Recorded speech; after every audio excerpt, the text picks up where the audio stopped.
سلام دوستان، به کانال استور پاس خوش اومدید.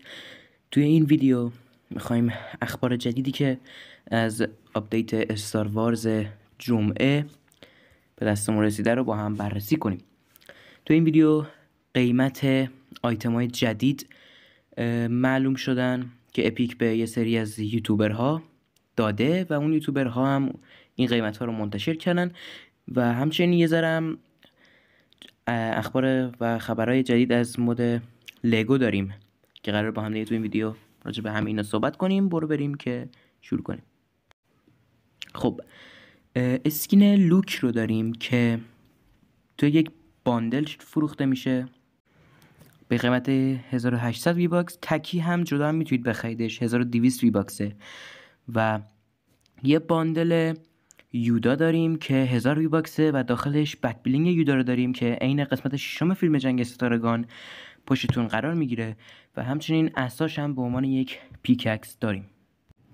یه باندل دیگه داریم، باندو لندو کالریزین 1800 وی باکس دوباره که میتونید اسکین لندو داخلشه که میتونید جدا هم بخریدش، 1500 وی باکسه که یک بک بلینگ هم همینطوری داره.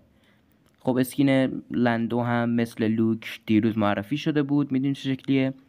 و بک بلینگش هم مدل کلاود سیتیه که شهریه که داخل سیاره بسپینه تو جنگ ستارگان و لندو اونجا زندگی میکنه. به قولی فکر کنم اگه یادم باشه شهرداری چیزیه، زیاد دیدم نیست، خیلی وقت فیلم جنگ ستارگان ندیدم. و همچنین پیککس لندو هم اسمش یادم رفت، اما یه عصایه که تو قبلا تو فیلم جنگ ستارگان دیدیم، این شکلیه. تکی فروخته میشه و 800 وی باکسه. اسکین بعدی تکیه، توی جزء هیچ باندلی نیست و اسکین AWR تروپر یا همون دست تروپر 1500 وی باکسه که با خریدش یک رپ دریافت میکنید و یه ذره عجیبه اسکین و رپ. و فعلا فورتنایت فقط استایل لگوی این اسکین رو به ما نشون داده، خودش رو به ما نشون نداده. و اینکه بک بلینگش هم در کوست های بتل رویال میتونید به صورت رایگان دریافتش کنید. یک بک بلینگ جدید هم قراره بیاد 500 وی باکسه که C3PO کنده شده از هم جدا شده هستش و یک ایموت 500 وی باکسی به اسم لیل 8080. خب بک بلینگ این شکلیه، تو فیلم جنگ ستارگان دیدیمش، با حال اشاره جالبیه. و ایموتمون ایموت لیله، یعنی مخفف لیدله. یعنی چی؟ خب دیگه این ایموت زیاد داریم دیگه، یه ماشینیه، یه وسیله نقلیه یه معروفیه، یه فرنچایزیه، کوچولو میشه و اسکینتون روش قرار میگیره و میتونید راه برید. اونم قراره بیاد و از 8080 واکرهای جنگ ستارگانه که خیلی آیکونیک هستن. خب حالا وارد آیتم‌های جدید فورتنایت فستیوال میشیم. باندل مد اباوت می 1200 وی باکسه که بهتون یه کیتار میده و یه ست درام میده، هر کدوم جدا هم فروخته میشن 800 و 1000 وی باکس به ترتیب که دیروز نشونمون دادن قیافشونو. و یک جم ترک که برای آهنگ موسیقی استار وارز هستش، 500 وی باکس جداگونه فروخته میشه که اونم دیروز معرفی کردن، عکسشون هم دیدید. وارد آیتم جدید لگو استار وارز میشیم.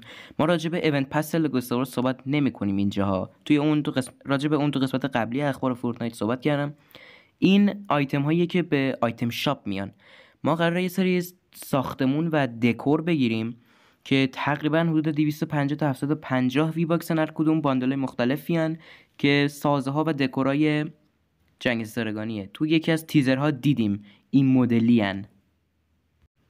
و در نهایت مود راکت ریسینگ که باندل بسکار رو داریم، 2800 وی باکسه که یک بدنه جدید به نام بسکار رو قرار اضافه کنه و همچنین دیکل زیادی داره که ما عکس همشون رو نمیبینیم. و همچنین لاستیک های دارسمالی و بوست لایت سیبر قرمز داره که هر کدوم جداگونه هم فروخته میشن 700 وی باکس و 400 وی باکس به ترتیب. ما عکس زیادی از آیتم های راکت ریسینگ نداریم و بله، همچنین یه سری آیتم های قراره برگردن، بک بلینگ ها، پیککس ها، ایموت ها و اسکین های ست سگانه اصلی جنگ استارگان و سگانه جدید جنگ استارگان، سگانه دنباله، قرار همشون برگردن. فقط سگانه پریکوئل پیش درآمد اونا اسکیناشون بر نمیگردن، اما بقیه برمیگردن. حالا بریم میذاره راجع به لگو صحبت کنیم. توی لگو فورتنایت یه سری چیز جدید من خودم فهمیدم که توی قسمت قبلی نمیدونستم، برای همون نگفتم.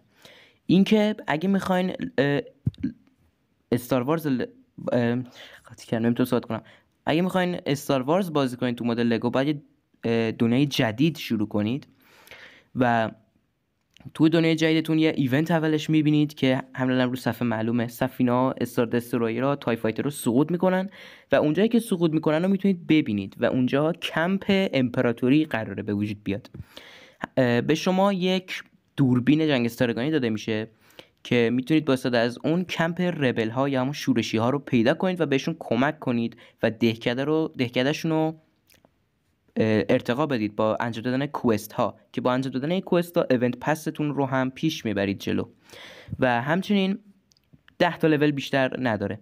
و آره دیگه NPC های ربلی و اینا پرن اونجا و همچنین میتونید سازه هایی که سازه بسازید و کمک کنید و دهکدهشون رو ارتقا بدید و با امپراتوری مبارزه کنید با استام تروپرها و اینا و میتونید همه اونا رو بکشید و حتی صحنه اون مکان سقوط سفینه‌های امپراتوری هم از بین ببرید یا نگهش دارید. و یه نکته‌ای که گفته شده تو یادداشت‌های خود فورتنایت و اپی گیمز اینه که جنگ ستارگان بعد از این کلا این ایونت و این آپدیت نمیره از لگو فورتنایت. جزیره‌های جنگ ستارگانی و این ماموریت‌های باحالشون در بازی میمونن و بعداً هم میتونید بازی کنید. و همچنین گفته شده که تو این دهکده‌های شورشی‌ها میتونید ورک بنچ های ربلی پیدا کنید، شورشی پیدا کنید که با استفاده از یه سری متریال و آیتم و وسیله‌های جدیدی که اضافه شده که مرتبط با جنگ استارگان میتونید لایت سیبرها و سلاح‌های جنگ استارگانی درست کنید. لایت سیبرها هم با انجام دادن کوست ها به دست میارید و همشون قراره بمونن توی این جزیره‌های جنگ ستارگانی. خیلی باحال به نظرم و من حتما بازی میکنم اونا رو، شاید ویدیو هم ازشون درست کنم.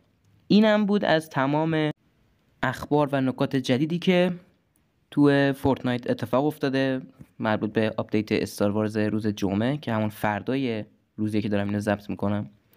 و بله تا ویدیوی بعدی خداحافظ، سابسکرایب کنید.